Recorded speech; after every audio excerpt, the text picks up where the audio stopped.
Selamat malam semuanya. Assalamualaikum warahmatullahi wabarakatuh. Waalaikumsalam warahmatullahi wabarakatuh. Waalaikumsalam, Pak. Oke, baik. Alhamdulillah dijamin semua. Pak. Iya.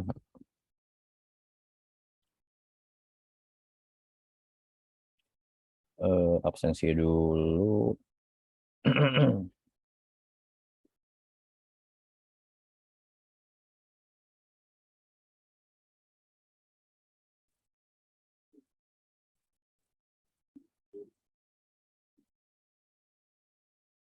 Softform.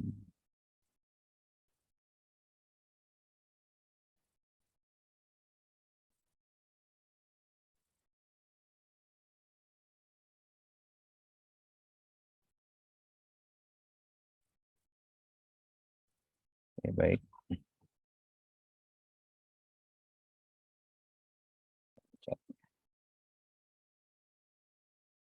Ini absensi dulu.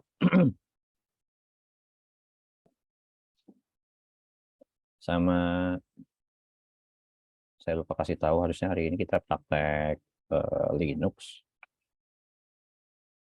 Tapi nggak apa-apa, kita switching aja ini ya materinya. Jadi nanti Linuxnya di next week. Jadi kalian persiapan ini ya dulu. Persiapkan device-nya, maksudnya ya entah itu dual boot ataupun kalian pakai VirtualBox itu juga nggak apa-apa. Kalau mungkin yang punya RAM kecil, dual boot tuh lebih oke sih, lebih baik. Dan apa ya, yang kemarin kita praktekkan juga install ya dual boot ya. Untuk dari di VirtualBox berhasil, cuman masih tetap apa namanya, nggak jalan, kurang jalan bukan jam. Jadi si apa namanya, kalau kayak saya share nih,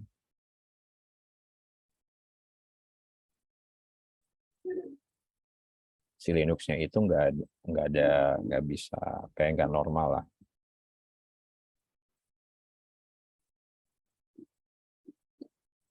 Saya udah coba berapa kali install, udah bisa, ada pilihannya.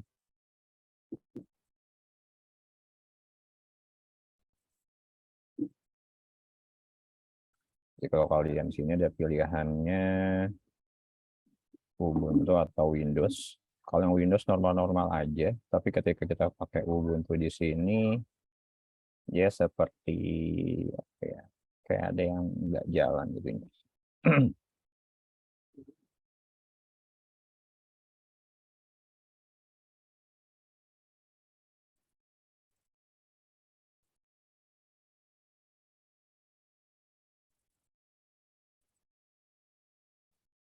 Oh ya, sorry. Oh salah.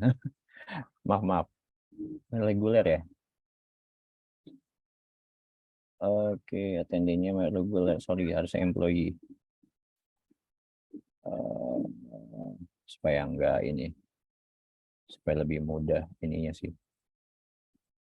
Kang employee, sebentar saya ambil linknya dulu.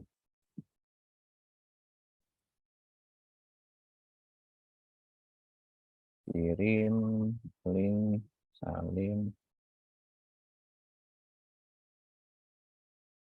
Ini link yang benar.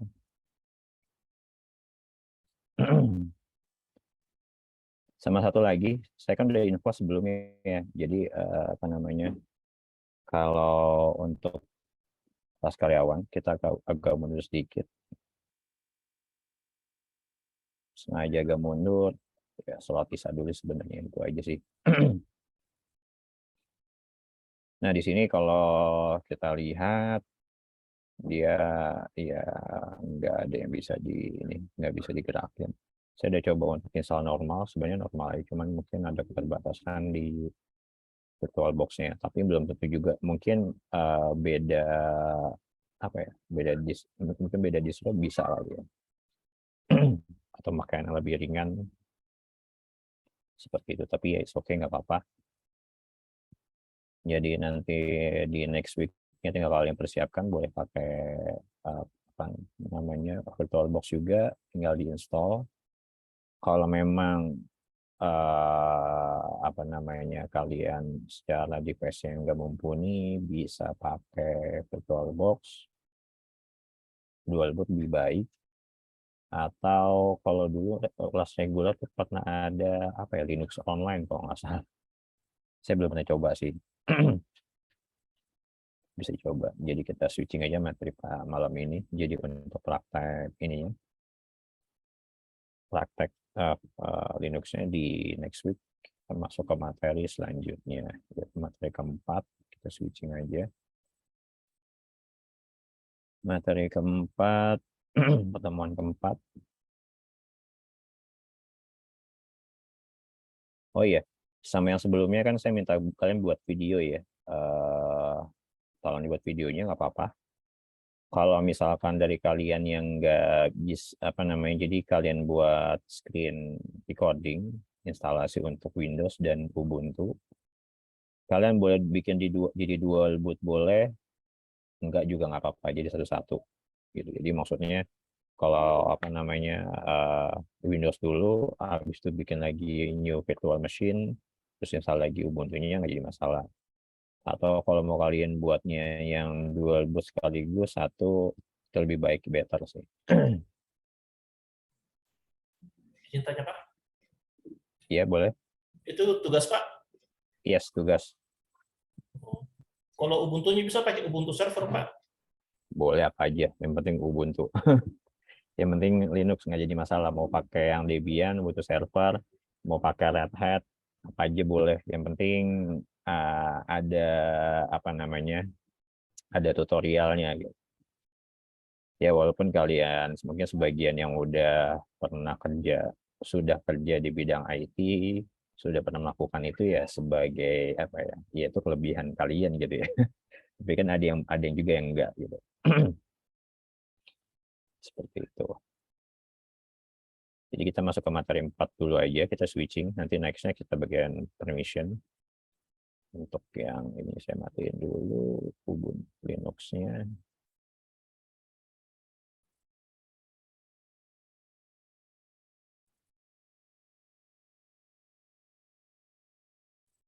Nggak jalan atau kenapa nih, saya belum mencoba lagi pakai yang lain. Syukur aja.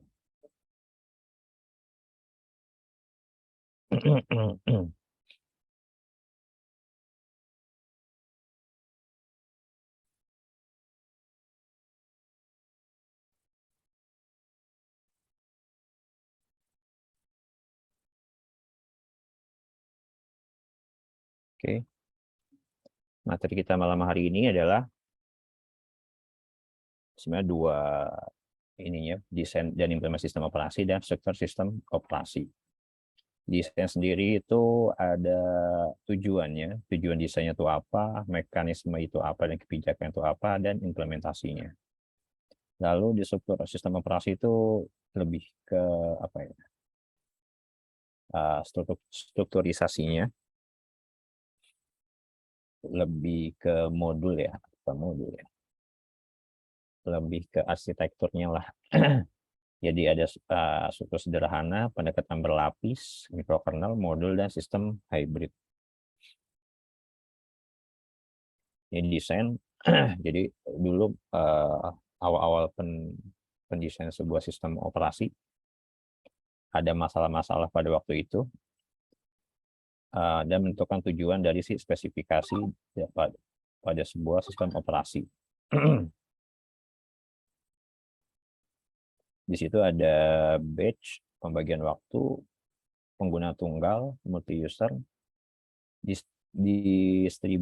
terdistribusi, real time, dan general purpose. Jadi ada berbagai tujuan, itu ada batch, time sharingnya, ada single, ada multi, terdistribusi, real time, dan general purpose. Dari banyak-banyak hal itu, ya otomatis si sistem operasi itu dibuat sesuai dengan kebutuhannya. Nah, kalau di sisi pengguna itu pengennya seperti apa sih? Kalau kalian pakai Linux sama Ubuntu, pengennya apa? Oke, Aji Sabto. Sebentar.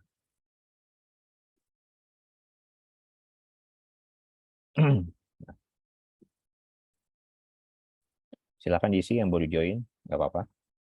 Lalu di sisi pengguna, Terima kasih, Pak. ya, untuk di sisi pengguna sendiri, yang pastinya pengguna ingin nyaman, mudah dipelajari, digunakan, handal, aman, dan cepat. Gitu. Kadang kalau saya sendiri sebagai pengguna Windows pengen rasain Windows itu kayak model Linux gitu. Bukan model Linux sih, tapi lebih tepatnya mungkin Linux bisa mengadopsi beberapa platform dari si Microsoft. Karena ya mungkin yang ada pernah nyobain bedain Linux sama Windows atau Windows dengan macOS, pasti banyak kelebihan yang dipakai di Linux daripada di Windows. Salah satunya manajemen memorinya lebih bagus ya. Nextnya, nah tujuan desainnya. Nah kalau di sisi tujuan desain, yang pastinya dia adalah sistem operasi itu adalah mudah dirancang, mudah diimplementasikan, mudah dipelihara, fleksibel, dapat diandalkan, bebas kesalahan, dan efisien. Nah, yang saat ini yang apa namanya kalau kita lihat kayak Ubuntu, Linux, Android, iOS ya, termasuk iOS. Nah, kurang lebih pasti ada apa namanya pengennya tuh dibuatnya dapat mudah dirancang, mudah diimplementasikan juga, maintenance-nya mudah, pastinya harus fleksibel, dapat diandalkan, bebas kesalahan, dan efisien. Nah, kalau kita compare efisien mana nih? Siapa si Windows sama Linux? Ya masih Linux sih kalau menurut saya. Terus dari apa namanya iOS atau Android, walaupun sama-sama turunan Linux, masih tetap iOS. Nah, di sini juga di state bahwa sebenarnya untuk persyaratan tujuan pembuatan sistem operasi itu secara bakunya tidak ada. Jadi sesuai dengan keadaan dan kebutuhan ya. Jadi dia tuh harus seperti apanya sebenarnya secara baku itu nggak ada. Nah, di sini juga contoh yang lain ada VxWorks, sistem operasi real time yang embedded system, lalu ada NVS, sistem operasi multi user, multi access yang besar untuk mainframe IBM. Mekanisme dan kebijakan. Sebentar, saya minum dulu.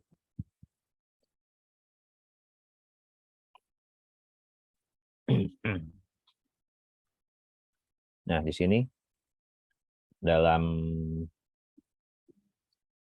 apa namanya sistem operasi itu ada mekanisme dan kebijakan atau bisa kita sebut juga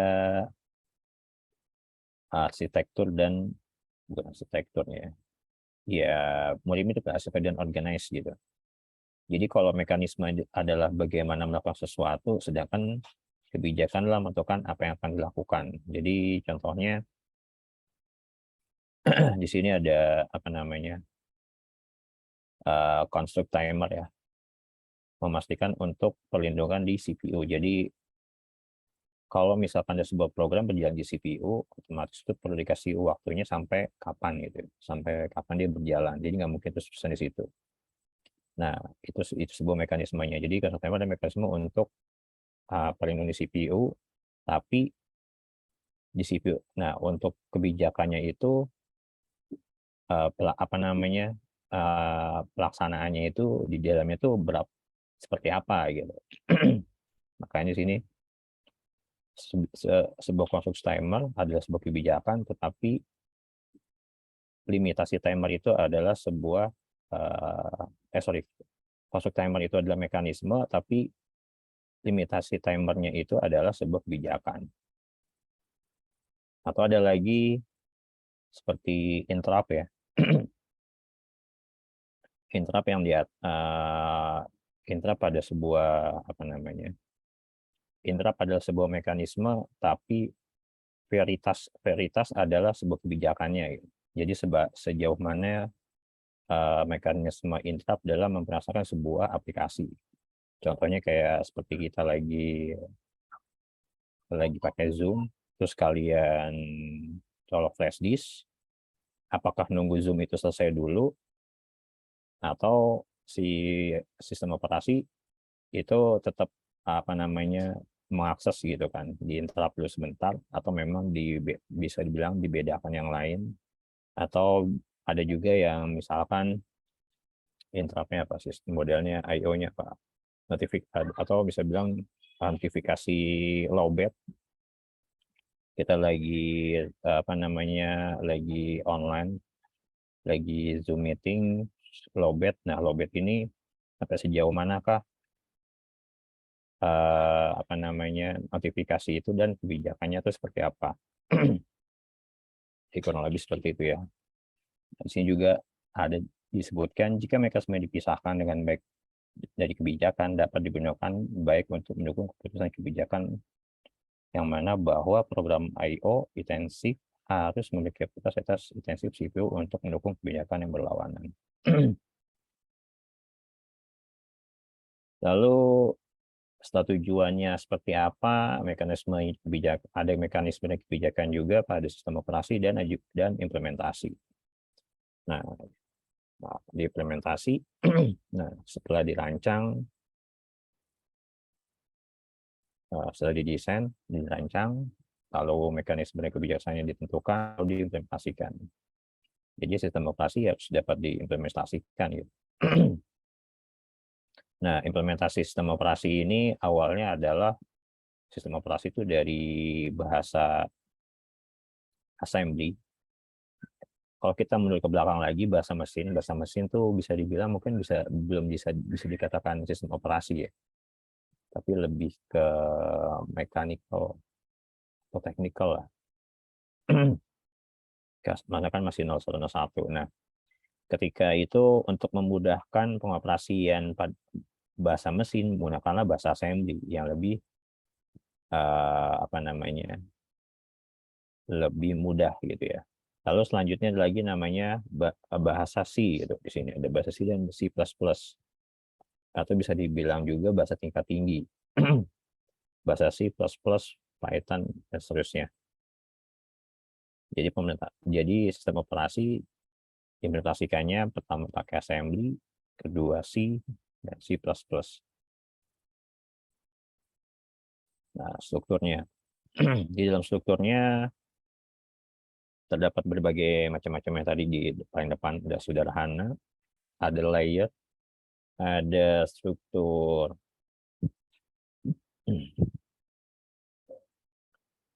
adalah sederhana, layer, microkernel, modul, terus hybrid ya.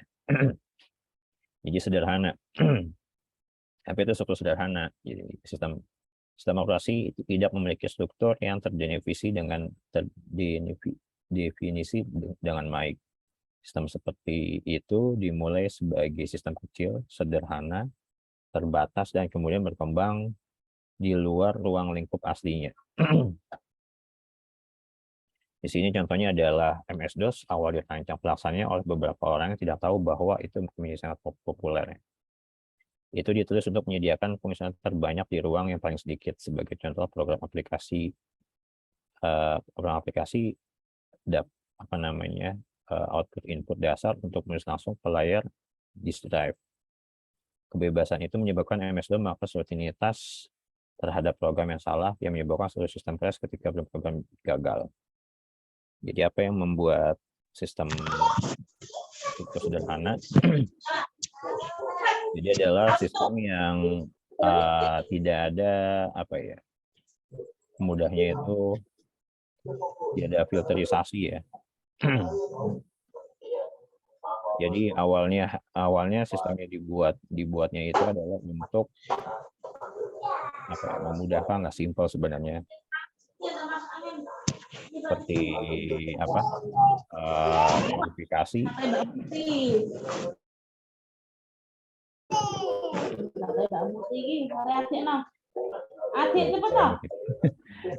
bisa dibuat dulu nggak nih ya? Bisa tolong info ke ini. Bos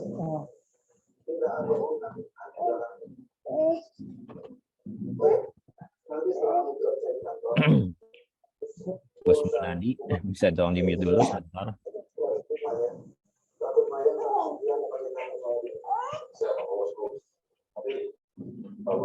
Ya, kedengeran ya. Jadi contohnya MS-DOS. Nah, di MS-DOS ini kenapa disebut struktur sederhana? Karena secara user interface dia dapat mengakses ke semua ya, keseluruhan. Dari application programnya dia masuk sampai ke room BIOS IPS driver-nya, yang mana ketika itu dapat diakses, kalau ada program aplikasi yang gagal, dia otomatis akan crash semua. Ya, awalnya memang MS itu dibuat simple, sederhana, tapi fungsionalitasnya masih simple sebenarnya. Ya, seperti read to write, terus read to write, apalagi cut, standar seperti itu sebenarnya. Sama ini ada beberapa ini, cuman secara struktural dia dapat mengakses semuanya.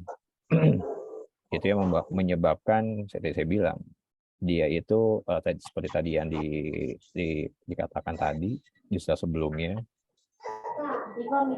dia berkembang di luar ruang lingkupnya. Yang menyebabkan jika ada program-program salah maka akan crash. Nah, contoh lainnya adalah ada Unix ya, Unix asli.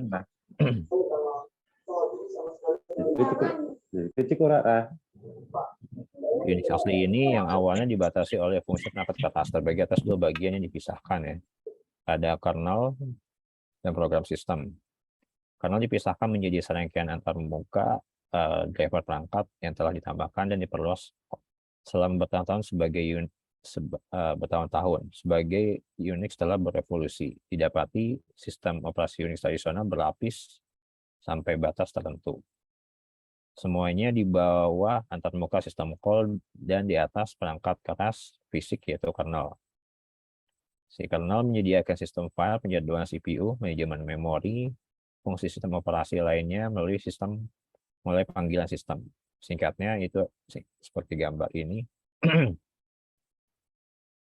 Nah, jadi kalau kalian lihat Unix asli modelnya seperti ini. Ini kernel software-nya. Jadi dia banyak pengembangan di bagian sistem interface kernelnya. Ketika terlalu banyak di sini dikembangkan, otomatis tidak ada batasan atau limit ya. Yang menyebabkan seperti kayak MS-DOS tadi, kalau itunya crash, otomatis bisa crash semua. Masuk ke pendekatan berlapis. Nah, jadi sistem operasi yang berlapis ini adalah sistem operasi yang strukturnya itu disesuaikan ya. Jadi ada 0 sampai ke tertinggi itu layer N, yang mana 0 tersebut timbul dari hardware. Mungkin layer satunya adalah manajemen memori, terus layer keduanya adalah apa namanya? Lagi manajemen memori, mungkin ALU ataupun yang lainnya. Jadi dia berlapis.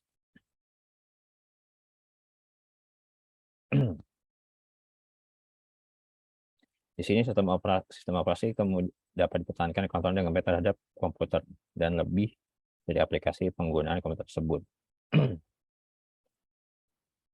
Nah, keuntungannya apa dari sistem berlapis seperti ini? Utamanya pendekatan berlapis adalah kesederhanaan konstruksi dan debuggingnya. Lapisan dipilih sehingga masing-masing menggunakan fungsi operasi layanan hanya lapisan tingkat yang lebih rendah. Pendekatan ini menyederhanakan proses debug dan verifikasi sistem karena menurut definisi hanya menggunakan perangkat keras dasar yang disebutkan benar untuk mengimplementasikan fungsinya. Setelah layar pertama di debug, fungsi yang benar dapat diasumsikan sebagai layar kedua adalah debug dan seterusnya. Jadi kesalahan ditemukan selama debugging dari lapisan tertentu. Kesalahan harus berada di lapisan itu karena lapisan bawahnya sudah didebug. Maksudnya di lapisan di struktur berlayer ini itu sudah ditentukan layer-layernya. Jadi jika ada suatu kesalahan, dia tidak akan merembet dari layer satu dan ke lain, jadi hanya layer itu aja gitu. Kayak misalkan dari 1 sampai dari 0 sampai 7 semuanya yang lainnya sudah fix, mungkin yang layer 3-nya masih belum selesai, masih belum benar. Nah, itu hanya layer H3 aja yang rusak gitu. Yang belum fix. Keuntungannya seperti itu. Tapi kesulitannya untuk penentuan dari awalnya itu yang menjadikan kesulitan si struktur layer. Karena lapisan hanya menggunakan lapisan tingkat rendahnya. Misalkan driver perangkat untuk backing store. Backing store itu disk yang digunakan oleh algoritma virtual memory harus berada pada level yang lebih rendah daripada rutinitas manajemen memori. Karena manajemen memori membutuhkan kemampuan untuk menggunakan backing store. Backing store itu harus di bawah manajemen memori, karena dia cara tandingnya itu dari atas ke bawah, dari paling tinggi ke paling bawah, seperti itu. Kalau misalkan kebalik, dia nggak bisa. Salah satu kesulitannya itu, jadi harus benar-benar ditentukan dari awal. Nah, kalau seperti ini otomatis ada layer tambahan lagi untuk mengakali logiknya. Masa terakhir adalah dengan penerapan berlapis adalah bahwa cenderung kurang efisien. Sebagai contoh, ketika program penggunaan menjalankan operasi I/O mengeksekusi panggilan sistem yang terperangkap ke lapisan I/O, ia memanggil lapisan manajemen memori, yang kemudian memanggil lapisan penjualan CPU, yang kemudian teruskan lagi ke perangkat kertas. Pada setiap lapisan, parameter dapat dimodifikasi. Data mungkin perlu dilewatkan dan seterusnya. Setiap lapisan menambahkan overhead ke panggilan sistem. Hasil bersihnya adalah panggilan sistem yang membutuhkan waktu lebih lama daripada yang dilakukan sistem non-layer. Nah, ya itu ya tadi kurang efisien karena setiap ini dia harus turun, maksudnya dari layer atas sampai paling bawah sampai ke layer 0 ya. Dan setiap lapisan menambahkan overhead ke panggilan sistemnya. Jadi secara efisien waktu lebih lama daripada non-layer. Microkernel. Nah, microkernel ini adalah Unix yang secara modulnya tuh diperkecil. Dibuat lebih kecil-kecil lagi. Mirip kayak modul, tapi cuma dikecilkan aja sih.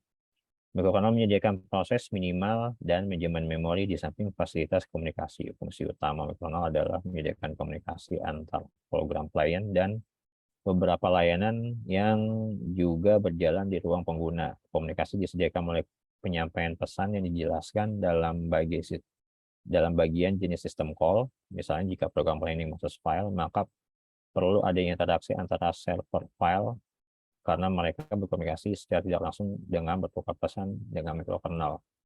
Salah satu manfaat microkernel adalah memudahkan sistem operasi, semua lain ditambahkan pada ruang pengguna, akibatnya tidak perlu ada modifikasi pada kernel. Ketika kernel perlu dimodifikasi cenderung sedikit, sistem operasi dihasilkan lebih mudah untuk port dari satu desain perangkat keras lainnya. Nah, jadi untuk si kernelnya sendiri adalah sebagai fondasinya, sebagai pilarnya. Nah, untuk yang lain-lain, yang selain pilar utamanya dimaksudkan ke microkernel itu terkecil. Biasanya ya buat fungsi-fungsi user ya. Nah, contohnya seperti ada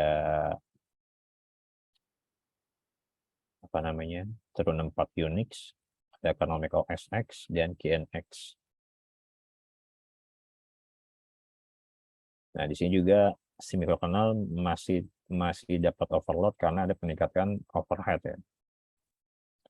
Nah, di sini ada sejarah bahwa Windows NT rilis pertama memiliki organisasi microkernel berlapis, performa versi lebih rendah dibandingkan Windows 95.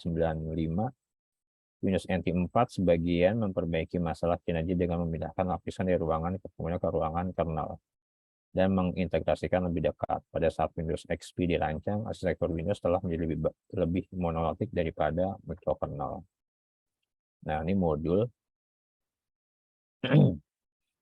Nah, metode terbaik saat ini untuk sistem operasi melibatkan beberapa pengguna modul kernel yang dimuat. Di sini kernel dapat memiliki seperangkat komponen inti dan tautan dari layanan tambahan selain modul, baik saat boot atau selama waktu berjalan. Jenis desain ini umum dalam implementasi Unix modern seperti Solaris, Linux, dan macOS X, serta Windows. Ide desainnya adalah agar kernel menyediakan layanan inti sementara layanan lainnya diimplementasikan secara dinamis. Jika kernel sedang berjalan, menghubungkan layanan secara dinamis lebih baik dengan menambahkan fitur baru secara langsung ke kernel, membutuhkan kompilasi ulang karena setiap kali perubahan. Contohnya ada penjadwalan CPU dan algoritma manajemen member langsung ke kernel dan kemudian menambahkan dukungan untuk sistem file yang berbeda dengan cara modul yang dapat dimuat. Hasil keseluruhan menjadi sistem berlapis bahwa bagian kernel telah didefinisikan antar mungkin dilindungi, tetapi lebih fleksibel daripada sistem berlapis.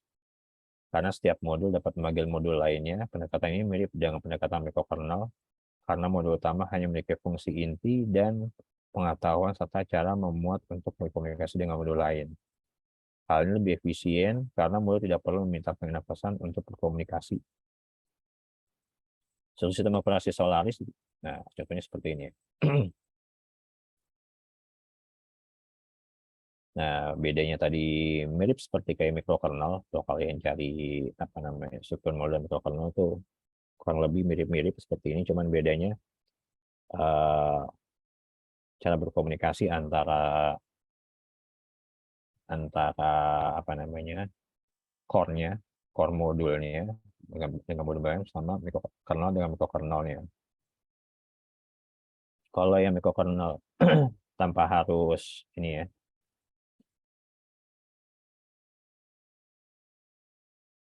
nggak perlu kirim pesan untuk komunikasi, tapi kalau yang mikrokernel itu harus berkomunikasi otomatis, ada overload dengan overhead-nya. Masuk ke sistem hybrid. Nah, dalam kenyataannya prakteknya bahwa sistem operasi itu mengadopsi belum ada yang mengadopsi struktur tunggal, malah sebaliknya mereka menggabungkan struktur yang berbeda-beda.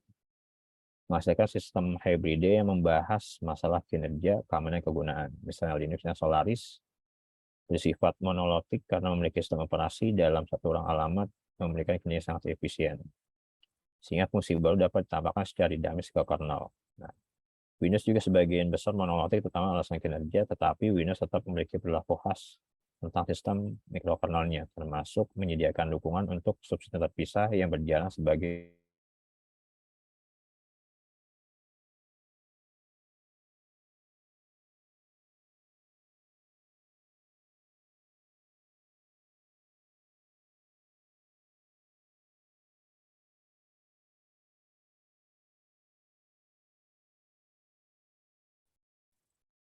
di sini ada lingkungan kernel, lingkungan utamanya tadi dari mikrokernel, mesh, dan kernel BSD. Unix mesh menyediakan manajemen memori, mendukung fasilitas dan panggilan prosedur jarak jauh, interprocess communication, dan termasuk pengiriman pesan dan penjadwalan thread. Serta BSD komponen menjadikan antarmuka baris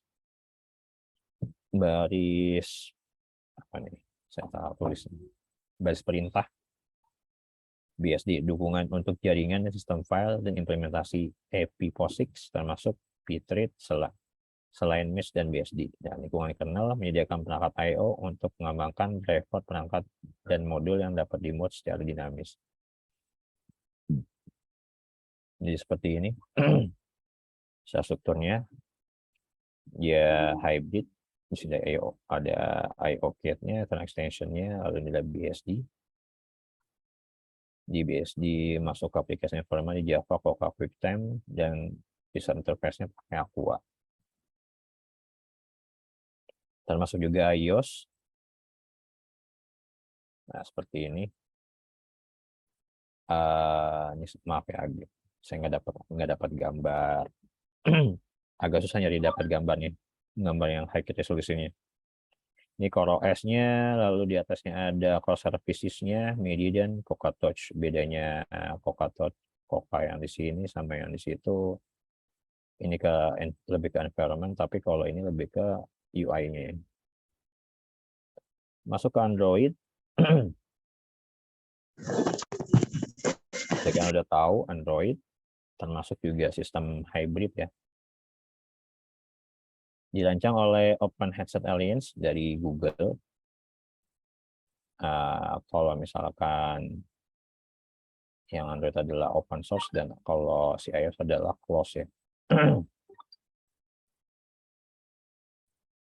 Dan di sini Android mirip dengan iOS karena merupakan perangkat lunak berlapis menyediakan sekumpulan kerangka kerja yang kaya untuk mengembangkan aplikasi seluler. Di bagian bawah, tumpukan perangkat lunak ini terdapat kernel Linux meskipun telah dimodifikasi oleh Google yang saat ini berada di luar distribusi normal rilis Linux-nya. Linux digunakan untuk proses memorinya, perangkat-perangkat drivernya, dan perangkat kerasnya yang telah diperluas untuk menyertakan manajemen daya, dan lingkungan runtime Android ini termasuk kumpulan inti perpustakaan serta mesin virtual Delphi. Perancangan perangkat lunak untuk perangkat Android mengembangkan aplikasi dalam bentuk Java. Di sini bukan Java standar, tapi Google telah merancang API Android terpisah untuk mengembangkan Java. File-file kelas Java pertama dikompilasi ke Java beta core dan kemudian dijamahkan ke dalam file executable yang berjalan pada mesin virtual Delphi.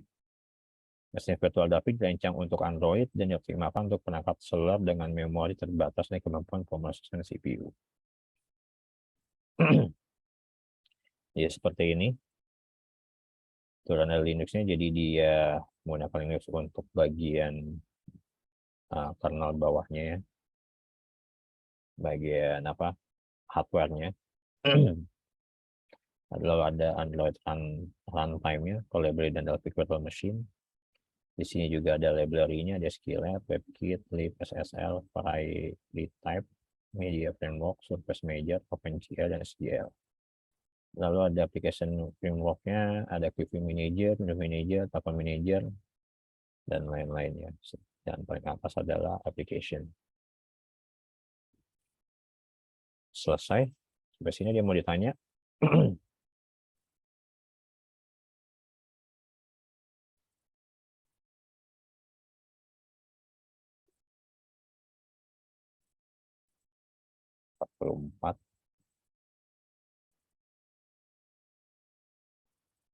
Ada yang kurang jelas? Pak mau nanya Pak, Boleh. tadi tentang tugasnya itu gimana Pak untuk bikin video ya? Oh ya, jadi gini, tugas yang pertama bikin video tutorial sebenarnya, video tutorial bagaimana instalasi Windows dan Linux gitu kan. Nah, instalasinya kan macam-macam sebenarnya kalau kalian mau praktek gitu kan. Mau praktek langsung pakai laptop kalian tanpa pakai VirtualBox boleh, cuman kan pakai video otomatis kan butuh handphone buat ngeliat, buat ngerekam itu semua kan. Terus 1, 2, atau kalian mau pakai VirtualBox yang lebih mudah terus direkam, nah itu lebih baik seperti itu. Nah, ketika dalam praktek itu kan ada dua nih, mau pakai, jadi diinstal di apa namanya, diinstal di virtualnya itu mau masing-masing atau satu file dual boot gitu, satu file ada 2 OS. Jadi kan ada namanya file virtual machine ya. File virtual machine itu mau diinstal satu virtual atau mau kalian masing-masing sendiri boleh. Kayak misalkan contoh, oh yaudah install dulu nih Windows 7-nya, terus direkam. Selesai, hapus lagi, atau kalau memang kalian punya storage banyak tinggal add lagi bentuk yang Linux-nya, rekam. Terus atau kayak yang sebelumnya kita praktekkan adalah kita pakai base-nya adalah Windows 7. Saya belum nyoba sih kalau base-nya Linux terus diinstal Windows 7 bisa nggak. base-nya Windows dulu, kita install. Habis setelah itu diinstalnya Windows berhasil, nah, tapi dengan file itu juga kita install si Linux seperti itu. Nah, jadi ya tugasnya seperti itu tugas yang kemarin sih, yang untuk praktek kita yang minggu kemarin sebelumnya. Kalau untuk pengumpulan dan deadline-nya, Pak? Untuk pengumpulannya nanti tinggal di upload aja. Saya minta linknya doang. Saya minta linknya ya, jangan kasih saya videonya. Saya minta linknya, kalian upload aja ke YouTube, kasih linknya ke saya. Kapan selesainya, saya nggak minta buru-buru sih sebenarnya. Harus Ubuntu ya Pak, kalau yang Linux-nya? Boleh apa aja, terserah kalian. Yang Linux-nya boleh Ubuntu, boleh. Mau pakai yang apa namanya, pakai apa sih namanya, distro yang lain boleh, saya nggak ada harus pakai Linux aja. Cuman kayaknya agak berat di device ya Pak, untuk Windows-nya. Pakai yang lain aja nggak apa-apa, yang ringan-ringan aja. Windows 7. Windows 7 nggak apa-apa. Saya juga praktek pakai Windows 7 kan, supaya lebih ringan. Atau kalau kalian pakai Windows 98 boleh, yang penting ringan aja. Palingnya sih pakai Windows 97 gitu. Halo Pak. Ya. Pak, saya sudah Pak ngerjain di open source yang sistem operasi. Oke, good. Sudah, tapi begini Pak, yang untuk kuis terakhirnya itu kan Android Java ya Pak? Yes, betul. Tapi pas saya klik nggak ada kuisnya, nggak keluar. Terus saya konfirmasi ke Pak Ono, ternyata nggak apa-apa. Tapi masalahnya nilai kuis saya jadi berkurang gara-gara yang kuis terakhirnya nggak ada. Padahal rata-rata nilai saya itu 9 dan 10 Pak. Oke. Nggak apa-apa, nanti coba apa namanya, nanti saya coba kamu chat saya. Namanya siapa, saya takutnya agak lupa. Jadi nggak apa-apa, jadi kita coba double check gitu untuk case kamu seperti apa gitu kan. Untuk case terakhir kan memang kan Android ya, seingat saya Android itu adalah tugasnya itu membuat Android gitu loh. Jadi kalian itu bikin apa sih namanya, Android buatan sendiri.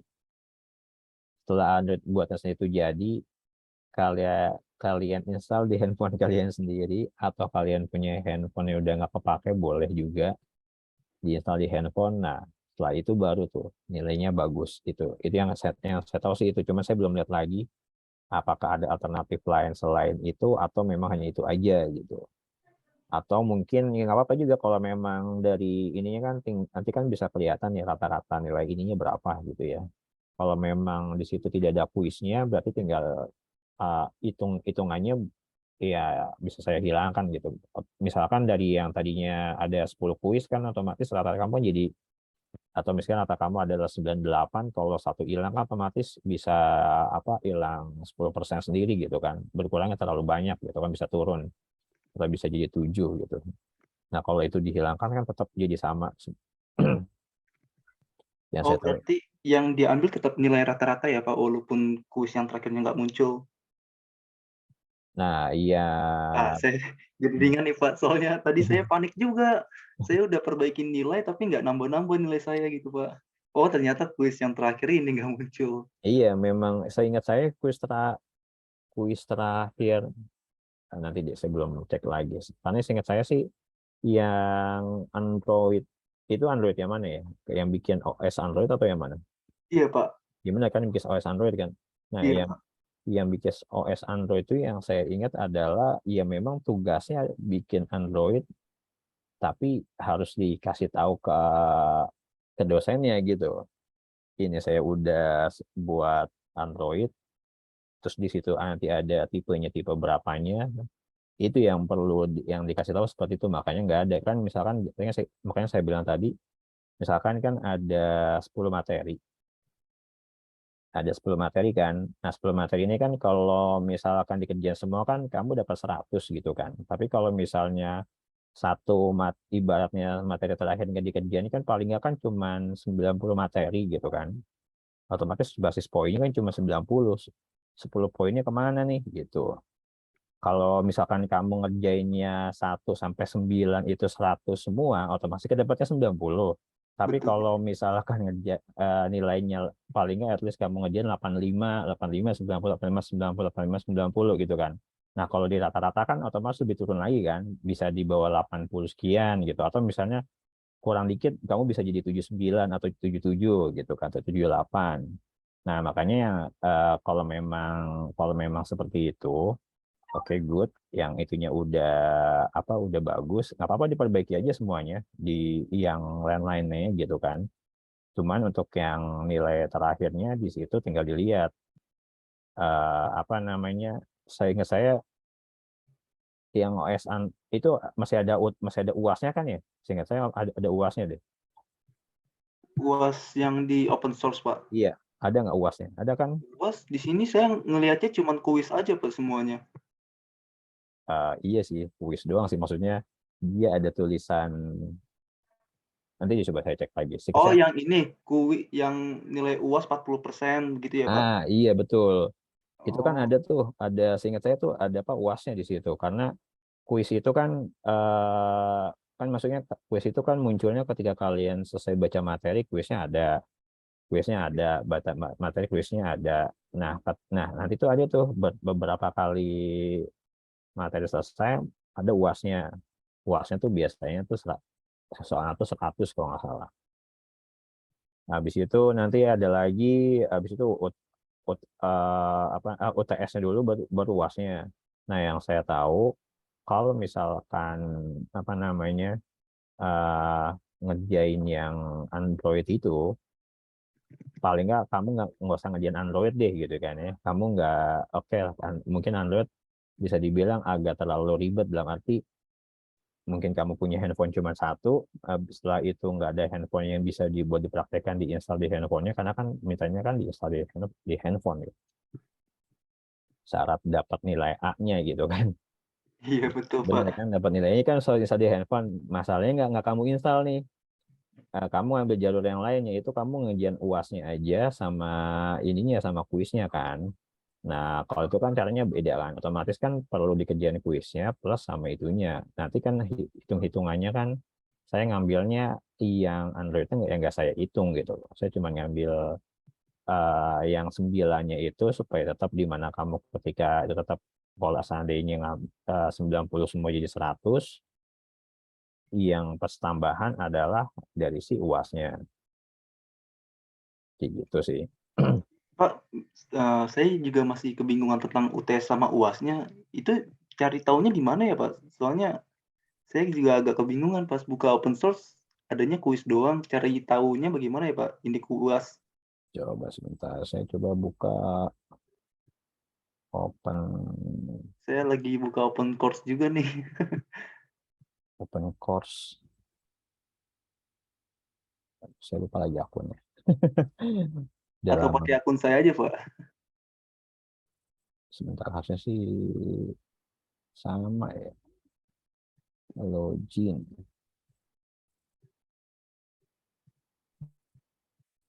Sebentar saya coba dulu.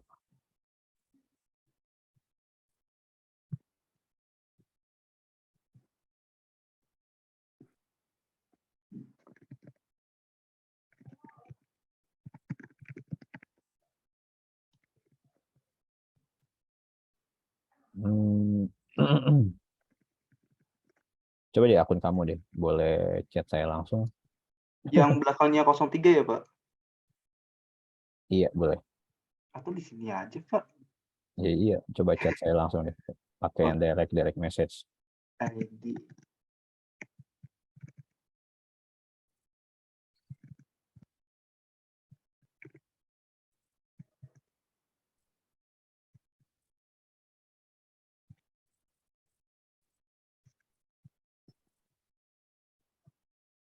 Coba kita login.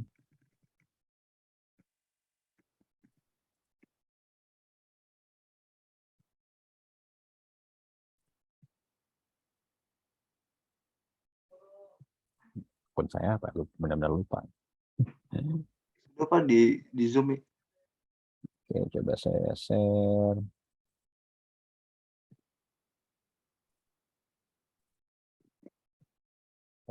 Kamu keren juga nih. Jaringan, nah itu jaringan komputer tuh bagus. Mana sistem operasi? Sistem operasi.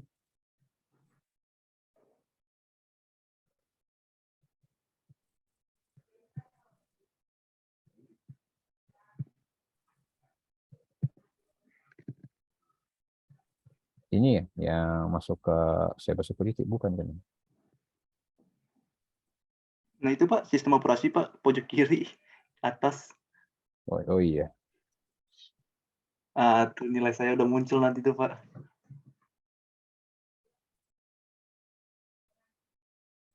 Nah kan dari sini ini kuis sejarah, oke. Kuis konsep.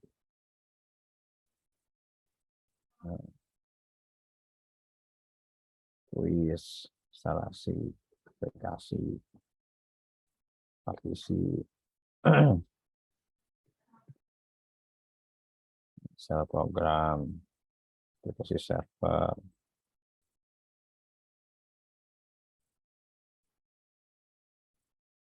penawar RT.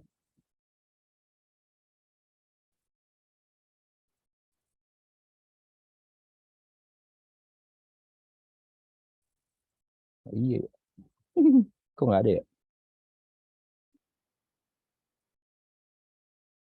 Seingat saya udah sebentar. Dulu emang ini kan agak sedikit berubah ya. Ini berubah UI-nya. Apa memang modulnya juga berubah? Jadi dulu itu ada setelah beberapa kali ini pertemuan komen Linux segala macam ininya bla bla bla. Di sini muncul ada namanya CS gitu. Terus muncul lagi di bawahnya UAS-nya. Kalau memang nggak, nanti saya coba tanya ke Pononya deh. Ya nggak, harusnya udah keluar juga sertifikatnya, belum ya? Ada Pak di view ya. Oh, keren. Harusnya udah cukup sih. Nanti saya coba tanya deh. Ya, makasih banyak ya Pak. Kalaupun memang ternyata saya nggak bisa dapat nilai sempurna karena nggak bikin Android, mungkin boleh kali ya Pak nilai tambahannya dari absensi saya. Boleh. Ini juga Biar ini juga udah pengganti iya sih, Android. betul. Ini tapi juga udah bagus loh. Makasih banyak Pak. Wah, keren. Itu saya tamatinya 2 minggu itu Pak. Iya memang benar kalau saya itu pernah coba untuk ngambil ininya. Iya, ininya aja coba dibaca. Udah dibaca, saya cuma selesai 2/3 materi gitu. Wah, Cuma saya sampai satu hari itu 15 materi, ngopi sampai 5 kali Pak. 5 kali. Awas sama kamu tinggi. Makasih banyak ya Pak. Iya, sama-sama. Bagus kok ini tinggal at least kamu tinggal sharing. Saya download aja deh kalau gitu. Sekalian. Siap Pak. Siapa tahu gitu Pak, nanti ada webinar, terus ada locker, saya masuk jalur privilege karena ada sertifikat. Benar. Apa? Memang karena Profon itu memang punya apa sih? Punya banyak link gitu. Kayak beberapa dia sering apa namanya?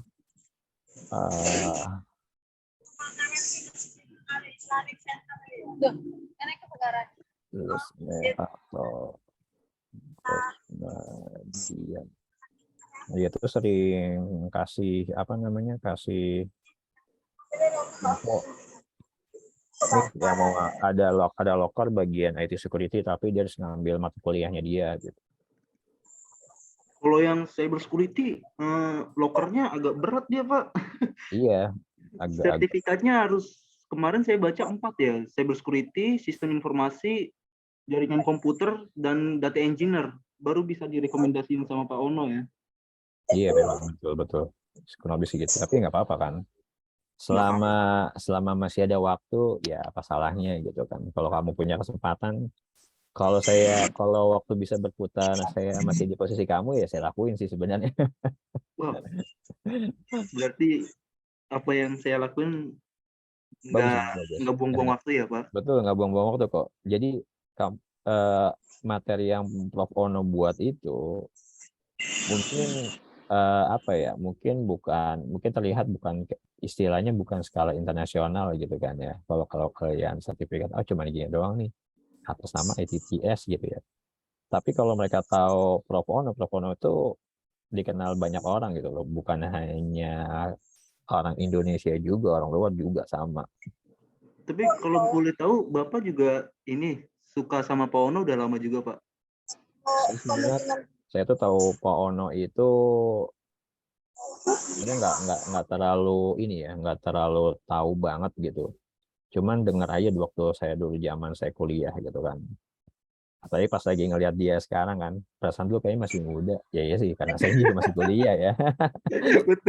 Saya masih kuliah S1 ketemu dia tuh di kampus saya bukan ini kan bukan dosen saya, jadi cuman mungkin mampir atau kayak gimana gitu, ngelihat aja. Oh, itu namanya. Terus Pak, gimana Pak dulu diajarin Pak Ono, sekarang jadi partnernya Pak Ono, rasanya gimana Pak? Enggak, justru saya belum pernah diajar sama dia sebenarnya, belum pernah. Karena kan dia kan datang ke kampus saya cuman mungkin ada ketemu temannya atau kayak gimana. Jadi nggak sempat pernah nerima pelajaran dari dia gitu. Nggak pernah sempat membela diri ya. Cuman kalau yang saya baca-baca dari apa sih namanya? Dari buku-bukunya dia, dari ceritanya dia, terus dia kasih tahu ininya. Visionernya itu bagus gitu. Maksudnya dia berpikir ya apa ya? Berpikir yang mudah-mudah aja dulu, tapi ya dilakuin gitu. Itu satu. Dua, dia berpikir bagaimana cara bisa memintarkan orang itu banyak gitu kan. Kedua. Terus apa ya?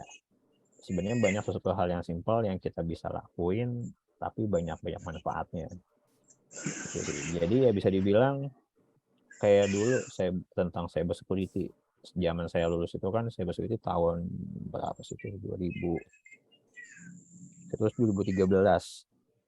2013 itu nggak ada sumber, bingung tuh mau ngapain. Maksudnya saat itu kan ketika lulus itu nggak kayak sekarang ya, ada namanya apa? Saya nggak tahu apa memang sayanya yang ini, cuman seingat saya nggak ada namanya kayak kelas-kelas course gitu ya, penambahan buat sertifikasi itu sifatnya semua rata-rata itu course-nya lebih ke kayak model Cisco, Mikrotik, itu yang sering banyak saya ambil tuh, Cisco, Mikrotik, Juniper. Jadi ya apa ya, kurang informasi lah di rumah. Coba belajar sendiri dengan keterbatasan dana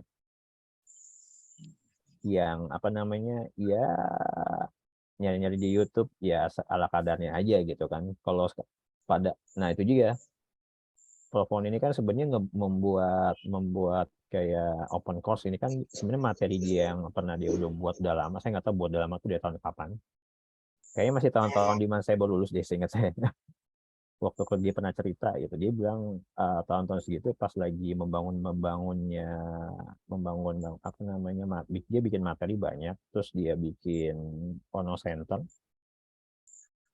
itu isinya buat apa, buat bagaimana caranya kita sebagai rakyat yang Indonesia itu yang mungkin secara dana nggak punya, mereka bisa bisa belajar gitu, free lah gitu kan. Jadi ya apa namanya, banyak untungnya gitu. Jadi gitu. Tapi, banyak Pak, manfaat, jadi banyak Kalau manfaatnya. kalau boleh minta saran Pak, ini masih berhubungan sama matkul juga Pak sarannya. Jadi kan saya beberapa kali ikut bootcamp Pak. Nah, karena saya ngefans sama Pak Ono, saya sering pamer ke mentor-mentor saya. Pak, saya ini mahasiswanya Pak Ono loh. Ternyata mentornya yang ngefans juga sama Pak Ono. Akhirnya saya jadi males bootcamp. Jadinya saya mending belajar di open course aja.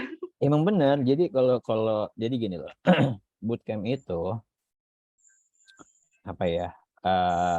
Kadang kalau lagi ngobrol sama dia mungkin untuk apa namanya? Untuk bagaimana ke depan tuh ya asik sih. Ya maksudnya kita ngefans itu kan kita lihat gitu dia tuh punya apa ya? Punya pengetahuan tuh yang super gitu. Super luar biasa gitu. Karena apa? Ya karena memang keuletannya dia, memang dia orangnya sukanya begitu. Maksudnya dia suka belajar, dia suka sharing, dan sharing itu nggak pelit ilmu gitu loh. Nggak apa sih namanya?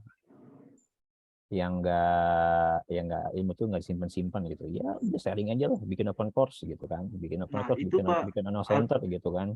alasannya juga itu pas saya ikut bootcamp di Oren, Hektif, itu kan utangnya kita kan DP dulu 5 juta, habis itu nanti kita lunasin setelah kerja sampai 45 juta.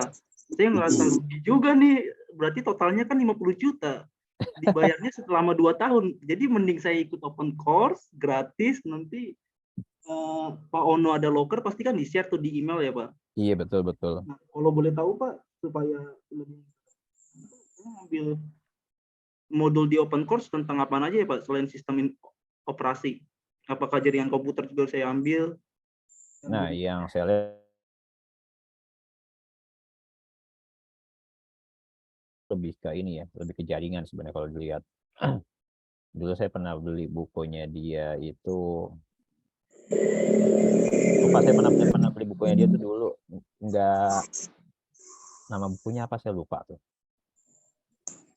Nggak apa-apa diambil yang jaringan. Jadi gini, kalau namanya dunia kerja saat ini ya, kalau kalian lihat untuk, tapi kamu kelas karyawan udah kerja apa memang reguler yang apa namanya belum kerja cuma ngambil kelas kerja?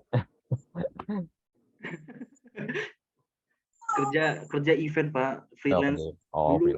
Dulu saya jadi pengawas, resign, terus sekarang saya kerja di tempat yang dulu saya bekerja.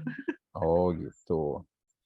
Jadi gini, kalau namanya dunia kerja untuk teknologi ya, yang saya tahu nih, namanya dunia kerja kan yang pasti minta skill kita dulu seperti apa gitu kan. Kalau kalian udah punya skill, nah terus diasah, habis itu butuh namanya pembuktian gitu kan. Buktinya apa sih? Satu dari sertifikat, dua kalian harus punya paling enggak punya portofolio gitu. Nah, portofolio itu buatnya gimana? Ya, itu yang saya salah dulu ya. Harusnya saya punya portofolio, saya buat dulu dari sejak kuliah gitu dibuatnya. Portofolio itu dibuat dari mana? Dari kalian bisa buat kayak bikin blog, bikin blogger ataupun yang lain-lainnya. Kalian buat aja buat itu. Buat apa sih? Buat men-save apa yang pernah kalian pelajari gitu. Misalnya pelajaran tentang sistem operasi. Share aja di situ nggak apa-apa. Atau terus kalian belajar tapi apa namanya kalian rekam di ininya, kayak bikin videonya terus upload di YouTube, nggak jadi masalah, buat kayak gitu juga sama. Terus apa lagi? Jadi hal-hal seperti itulah perlu dilakukan itu. Plus, nah kalau untuk lebih banyak ke namanya apa programmer, otomatis dia biasanya berkecimpung dengan namanya aplikasi Git ya. Walaupun sebenarnya orang jaringan juga banyak juga yang ke Git juga, tapi buat nyimpan sesuatu gitu, jadi kayak model platform buat sharing coding sebenarnya awalnya. Jadi platform yang dipakai buat apa sih, keroyokan gitu, kerja apa collaboration. Jadi dia ada namanya sistem master file-nya, lalu nanti di share ke yang lain. Tolong nih siapa yang mau bantu buat ini gitu. Nanti dibantu diedit lagi sama dia. Kalau emang nanti oke, dia terus sama yang ownernya, ya seperti itu terus-terusan kayak gitu. Itu satu. Dua, kalau misalkan mau ke data science, lebih ke machine learning, kalian bisa pakai namanya Kaggle. Saya punya Kaggle, cuma belum saya buka-buka lagi. Kaggle itu apa? Isinya tentang kalau kalian suka data science ya, tentang data science. Dipelajarin, di situ juga ada learningnya, how to-nya gimana, seperti apanya, nah seperti itu. Kalau misalkan, nah ini yang pandangan lagi nih, ke depan itu kan mungkin orang lebih banyak, maksudnya yang dibutuhkan apa sih gitu kan, skill yang paling dibutuhkan kan sebenarnya ke depannya itu kan analitik. Nah, analitik ini macam-macam, bisa dalam aplikasi atau analitik data ya. Jadi tinggal tinggal dipelajari aja materi-materinya, terus dibikin portofolio kaliannya. Kalau tadi kamu ngerjain sampai 2 minggu, berarti waktu kamu banyak ya. Bagus, tapi nggak apa-apa, bagus kok, nggak buang-buang waktu. Itu bagus, tinggal dilanjutkan aja. Terus kalau tadi kamu bilang ikut bootcamp, nggak jadi masalah juga sebenarnya ikut bootcamp. Kalau ditanya ada minusnya atau plusnya nggak? Iya pastinya kalau ikut bootcamp ya tadi karena dia punya koneksi kerja yang tinggi juga, maksudnya kerja yang lain. Saya sih nggak tahu sih. Saya pernah tanya juga ada apa namanya orang teman di kantor sih. Bukan dia. Iya sih, dia itu sebenarnya jurusannya bukan IT. Jurusannya itu apa ya? Terus dia ngambil bootcamp tentang IT gitu kan. Komunikasi atau apa gitu. Intinya dia orangnya pengen belajar aja, terus dia ngambil programmer. Dia ngambil bootcamp itu dia nggak tahu bootcamp yang tempat kamu ya. Jadi di bootcamp itu kalau misalkan nanti kita dapat kerja ya kita tinggal bayar cicil kan. Tapi dapat kerja itu dalam arti bisa jadi kita dapat sendiri atau bisa jadi juga dapat dari si tempat bootcampnya. Nah intinya ketika kita udah kerja kita harus bayar. Seperti itu sih. Tapi kalau kamu ngerasa dalam arti tinggal dilihat aja. Kalau memang secara kemampuan kamu mungkin kamu berpikir nggak perlu ya nggak jadi masalah gitu kan. Misalnya ini juga nggak apa-apa. Terus yang di bootcamping kamu ngambilnya lebih kemana fokusnya? Kalau saya juga bikin buku tentang Pak Ono juga nih. Waktu itu saya pas bikin buku tentang Pak Ono, saya juga ceritain bootcamp. Saya lagi bikin website developer sama aplikasi, itu pakai teks yang paling baru Pak. Front end-nya pakai React.js, framework-nya Vue, terus untuk back end-nya itu pakai Golang. Nah, pas saya ngobrol sama mentor-mentor saya, ternyata mentor-mentor saya suka banget sama Pak Ono, jadinya gimana ya? Mending saya belajar sama Pak Ono aja deh. Ya nggak apa-apa juga ya, apa namanya, memang ya pilihan sih, terserah. Kalau itu baiknya terserah ke kamu sih. Tapi kalau apa namanya ada dua pilihan gitu kan, lebih ke yang lebih kamu mau ini ke programmer atau lebih ke banyak ke jaringan, atau lebih kalau Pauno kan sebenarnya bukan ke programmer banget gitu ya. Dia itu kan dia kan orang elektro sebenarnya, lebih elektro, programmer iya gitu kan. Tapi saya nggak tahu nih programmernya dia mungkin agak sedikit beda sama yang ininya gitu, sama yang memang pure fokus ke programmer gitu loh. Tapi terserah sih. Tapi dia juga sering juga banyak apa namanya sharing juga, ada ilmu apa namanya materi tentang pemrograman juga ada. Tapi yang kalau saya tahu dia lebih banyak ke hardware gitu, maksudnya ke jaringan, ke IoT. Betul Pak. Terus ke apa namanya, habis ke IoT juga, terus ke apa sih, Data juga Pak dia, data science engineer. iya data science juga sama. Jadi lebih banyak ke situ. Nah kalau yang saya suka ya memang sebenarnya itu bagian-bagian yang dulu saya ini sih, bagian-bagian itu yang saya dalami gitu. Saya lebih suka ke jaringan nih. Kenapa lebih suka ke jaringan? Ya karena memang secara pelajaran lebih mudah ya. Cuman yang saya agak sesali adalah paling enggak saya butuh bahasa pemrograman yang bisa saya pahami gitu ya. Maksudnya expert gitu di dalamnya. Itu sih penyesalan saya dulu, kenapa dulu nggak belajar pemrograman. Ada satu bahasa pemrograman yang perlu saya paling bisa gitu. Paling nggak minimal middle lah gitu. Nah, itu Pak, saya juga mau nanya tentang pemrograman nih Pak. Kan di aktif itu bootcamp yang pemrograman harganya 45 juta Pak. Sedangkan data science itu harga bootcampnya 25 juta. Padahal kan pekerjaan yang lumayan kan data science ya, tapi kenapa data science harga bootcampnya lebih murah daripada pemrograman gitu? Pemrograman sampai 45 juta bootcamp. Mungkin jadi kalau kita lihat nih data science, yang saya tahu data science itu kan sebenarnya kompleks ya, multi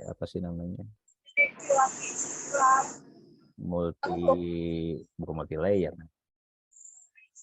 apa sih sebutannya, multi knowledge lah. Jadi ada beberapa yang perlu kita pahami benar-benar gitu. Salah satunya tentang ininya sih, statistiknya. Sebenarnya data science itu kalau orang ambil statistik tuh lebih enak. Cuman kalau statistik biasanya agak sedikit lemah di bagian pemrogramannya. Nah kalau misalnya orang IT mungkin pemrogramannya oke, tapi statistiknya lebih lemah. Gitu. Agak ini. Nah kalau misalkan mereka keduanya itu oke, nah itu oke sih. 1, 2. Kenapa lebih beda? Karena ya mungkin secara pasar saat ini ya lebih banyak ke tadi yang Reactive.js ya.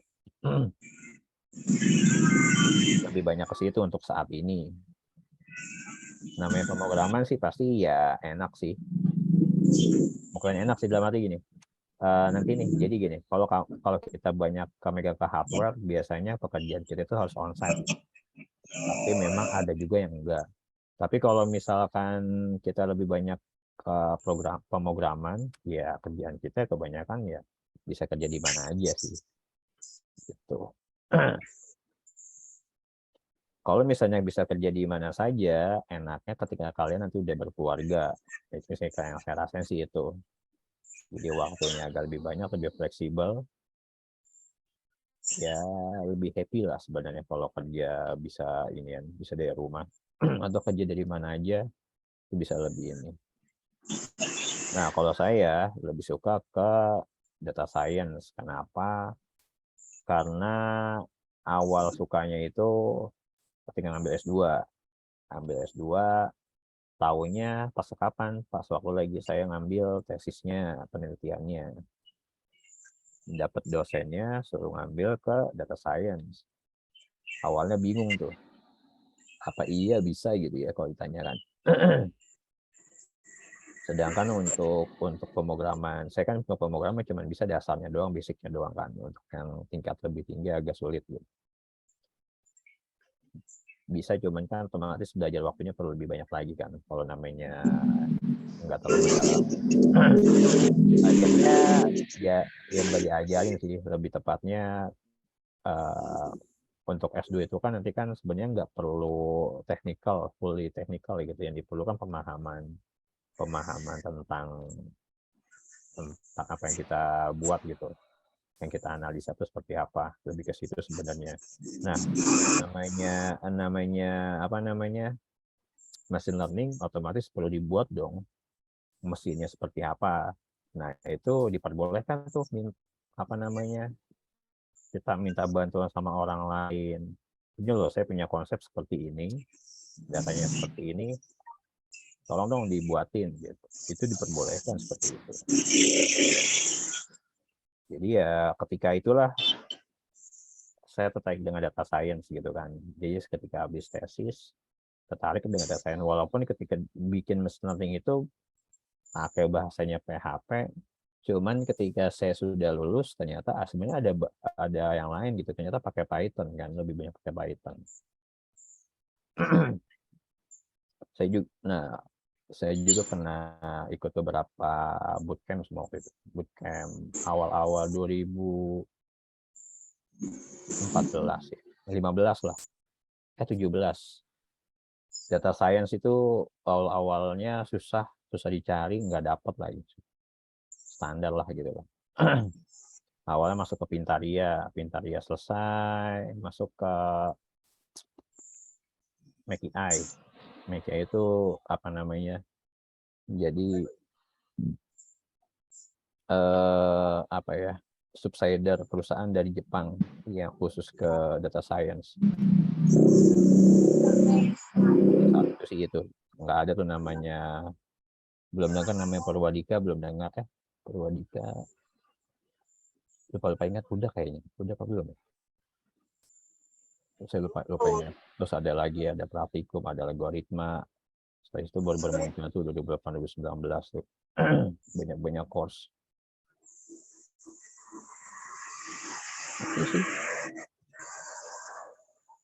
Jadi ya nggak apa-apa juga kalau ditanya kenapa lebih mahal, mungkin untuk saat ini lebih banyak kebutuhan banyaknya untuk yang tadi React.js-nya. Tapi kalau misalkan data science lebih murah, mungkin sudah mulai redup.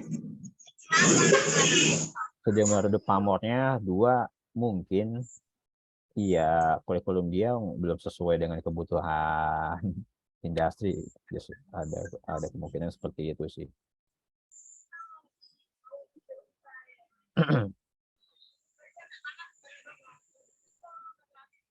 Ada yang lain selain ini?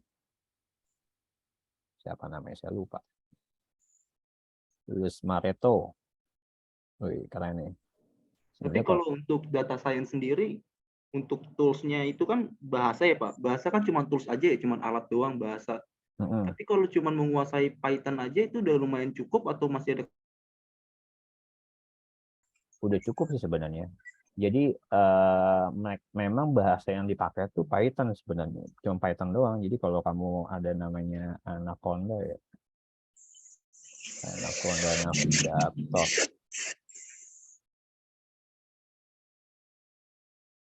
Nah, saya dulu waktu belajar itu pakainya Anaconda. Tapi benar namanya Anaconda. Anaconda ini ada yang free, ada yang bayar sih. Oh, kayaknya udah lama nggak pernah saya buka nih.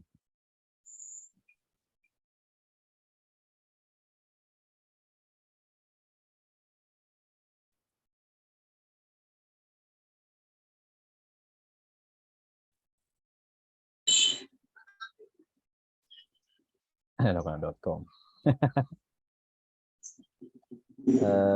Di namanya di Anaconda itu namanya distribusi ya, mungkin apa Python. Sama-sama ulang. Nah, Anaconda Distribution. Ini salah satu tools yang dipakai ketika dulu saya ambil bootcamp. Pelajarin aja dulu. Kalau Pak Ono pakainya Orange kalau nggak salah. Saya nggak tahu Orange itu bentuknya kayak apa, tapi yang mirip-mirip pastinya sih. Jadi kalau ada lagi namanya Jupyter Notebook gitu kan. Jadi ada Jupyter Lab, ada Jupyter Notebook. Nah, basicnya itu pakainya Python dia. Basic ininya pakainya Python. Terus kalian nanti belajar namanya Pandas, NumPy, ininya apa sih namanya? Library-nya. Float. Nah. Jadi kalau saya lebih suka pakai ini karena apa ya, tinggal ini aja. Maksudnya nanti munculnya kayak gini nih. Nah, jadi ya muncul dia. Oh, jadi yang kedua. Main militer lah.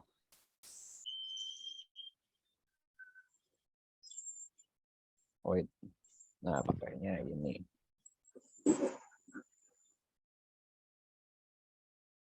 Kalau ditanya bedanya apa nih Jupyter Lab sama Jupyter Notebook, itu kan beda fitur dikit tipis gitu. Kalau bedanya kan kalau ada beberapa code apa sih namanya pengembangan dari Jupyter Notebook tuh pakai Jupyter Lab. Kalau ini lebih apa ya, lebih mudah aja digunakan. Kayak misalkan kayak kita mau ngetes, mau tahu fungsi dari perintahnya itu bahasanya apa gitu kan. Itu tinggal kasih tanda tanya aja. Nama bahasa misalkan, saya udah lama banget nggak pernah pakai. Misalkan sum gitu ya, sum tanda tanya dia muncul nanti kalau di Jupyter Lab. Tapi kalau di Jupyter Notebook itu enggak sih. Seperti itu sih. Ada lagi di sini ada apa aja sih? Saya belum pernah pakai nih PyCharm profesional. Nah, apa yang sama satu lagi RStudio. Nih RStudio ini sama-sama apa namanya? Sama-sama tools buat statistik. Sama-sama tools buat statistik, tapi saya kalau ditanya lebih suka mana? Jupyter Notebook apa RStudio? Lebih suka ya ini Jupyter Notebook atau Jupyter Lab. Tapi kalau dulu saya pernah waktu itu lagi pernah proses lama kan ya ditanyain sama owner course ya. Beberapa kali interview ditanyain, kamu lebih suka mana? Jupyter Notebook, kenapa nggak dipelajari dua-duanya? Saya bilang kedua bahasa ini kan agak sedikit berbeda ya antara RStudio sama Jupyter Notebook. Bahasanya lebih mudah dipakai yang Jupyter Notebook daripada RStudio sebenarnya. Tapi ya tergantung lagi, kalau memang udah biasa sih lebih enak dua-duanya. Cuman kalau dua-duanya dipelajarin secara bersamaan, ya jadi masalah juga. Paling ada lumayan agak beda sebenarnya kalau dilihat dari itu, dari sisi bahasanya, perintahnya. Dan juga sekarang beberapa ini kayak Python ini terintegrate juga namanya ke Power BI sama si punya Microsoft. Power BI desktop. Nah, enaknya gitu. Atau dimasuk ke itu juga tuh mana? Ada juga di apa sih?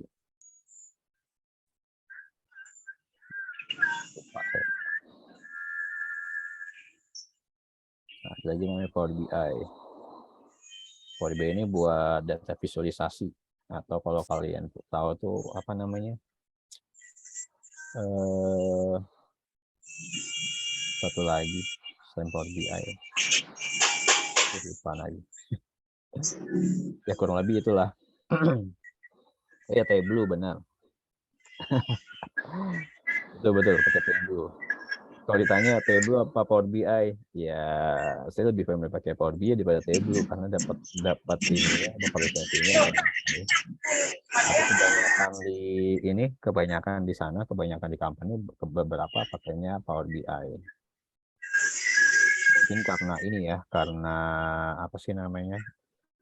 Secara cost lebih murah sih biasanya gitu. Biasanya kalau Microsoft kan agak terintegrasi dengan beberapa ini dia kan. Jadi kalau kita beli lisensinya si Microsoft biasanya packaging, kalau kita beli ya satu-satu. Maksudnya sama buat data visualisasi. Nah kalau di Python ini ada namanya, saya lupa ada tuh. Buat data visualisasinya juga ada di sini. Jadi kita integrate dengan Jupyter Lab atau Jupyter Notebook, jadi kayak butuh host buat ini loh, buat tampilin data visualisasi itu ya pakai gini.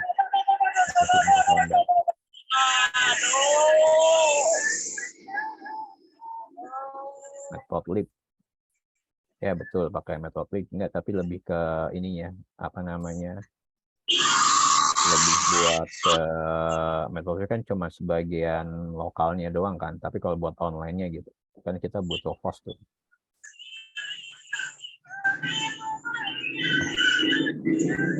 Ya mungkin ya karena kenapa bisa banyak udah pakai yang Power BI ya karena ya itu dia, kalau dia udah pakai Microsoft buat ininya biasanya ya sekali lisensinya packaging gitu ya, jadi all in one. Power BI dapat apa lagi, Power Apps. Nah, Power Apps tuh yang agak nggak ada kabarnya. Bukan nggak ada kabarnya. Power Apps itu adalah programmer less code tapi sampai saat ini nggak terlalu apa ya, nggak terlalu banyak orang tahu gitu. Tuh kalau bisa power apps tuh, lumayan tuh, lumayan juga.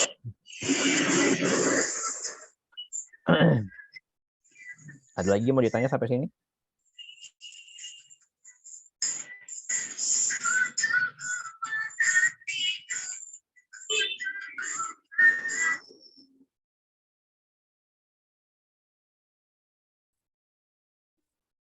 Oh ya, sama-sama.